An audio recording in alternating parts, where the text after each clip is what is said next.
Natin yung tubig mga bayan kung malabo pa rin ba.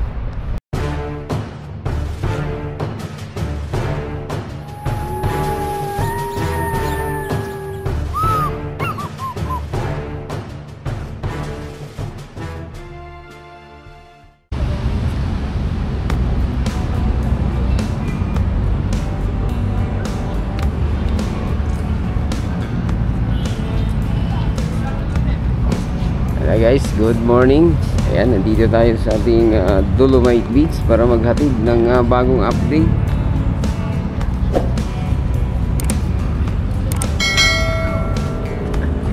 Ayan.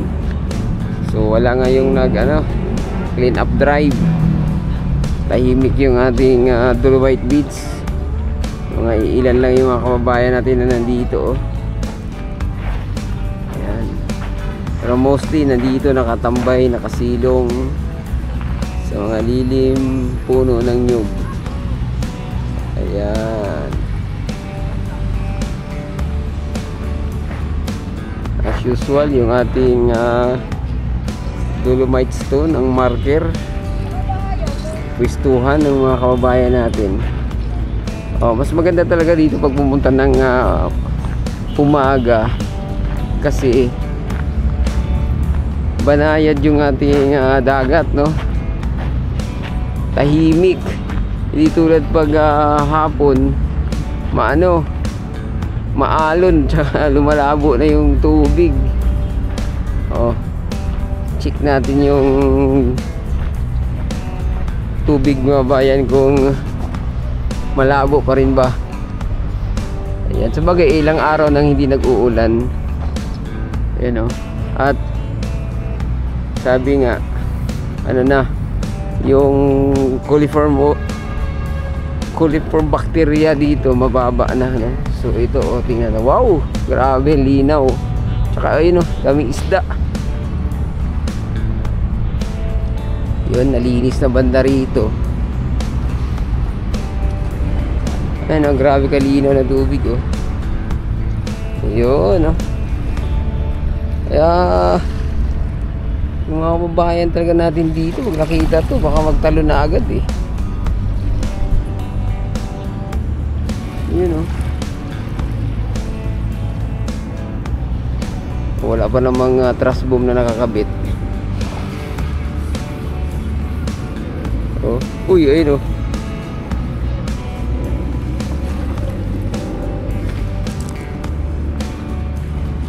linaw,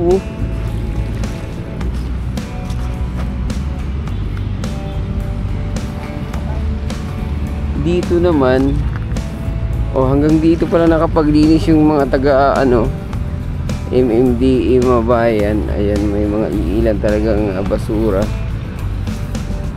kaya pag nagpunta kayo rito ng hapon mas marami lalo. Ayan,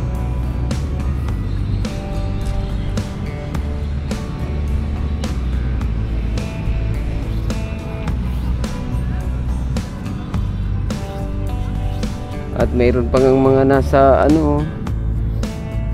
ilalim ng tubig, kitang kita,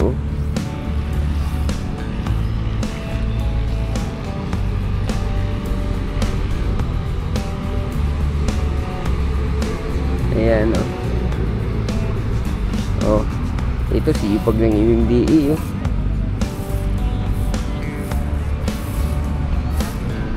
doon sa unahan sa phase 2 ang dumitira mga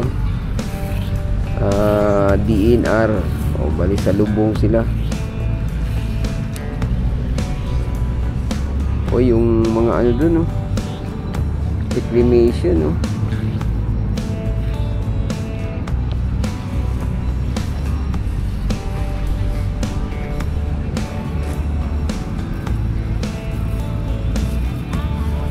dito labas yung Grayson mga bayan.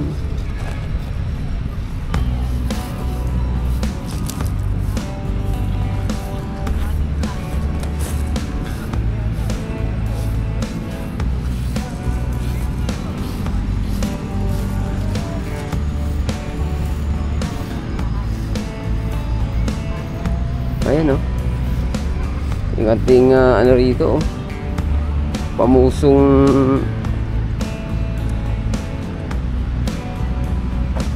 Dolomite stone marker.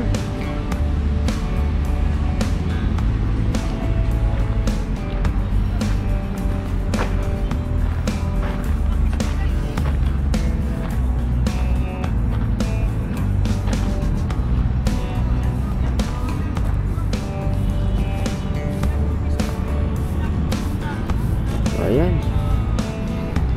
Dito marami-raming basura. Oh. Hindi ginamitan ng ano, yung traktora mga bayan. Yung garbage raker. Oh. Iyan oh.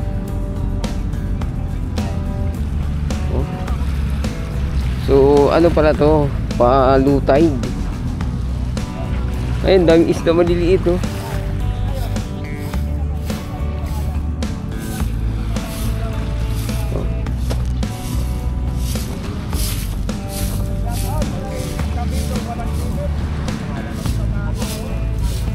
Ayan.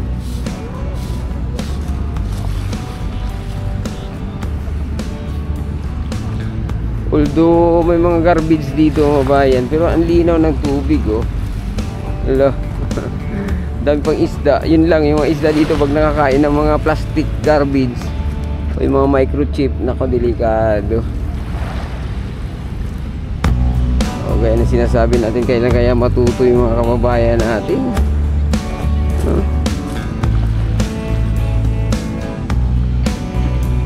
Bagay na sa pagpapatupad din to minsan mga bayan sa bawat area.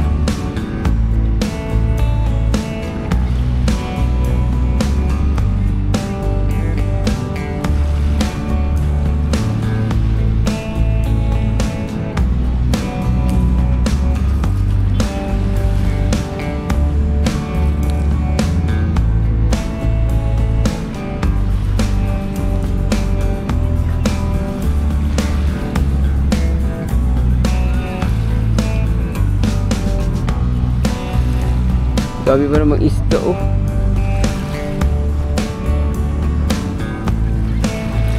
Oh.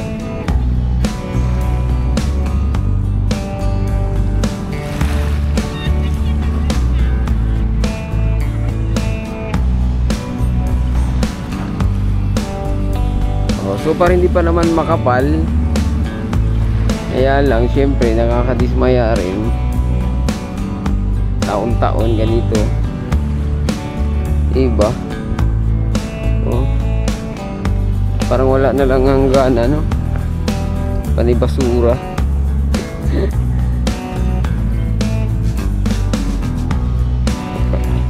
Kahit sa ilalim ng tubig oh. Mga pampers, mga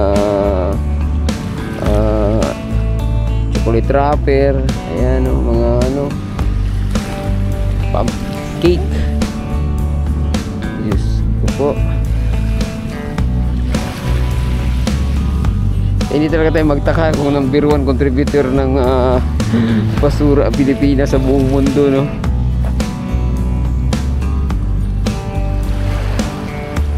Dami.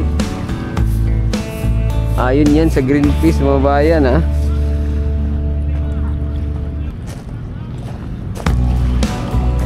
Isa tayo sa pinakamatinding maraming basura na iambag sa karagatan.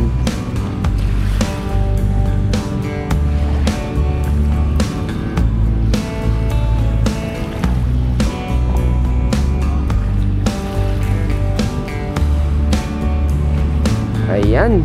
So hanggang dito na lang muna ating update, no? Huwag kalimutang mag-subscribe at i-click ang notification bell para ma-update kayo sa mga susunod pa nating video dito sa Manila Bay. Adios amigo, bye bye. Salamat.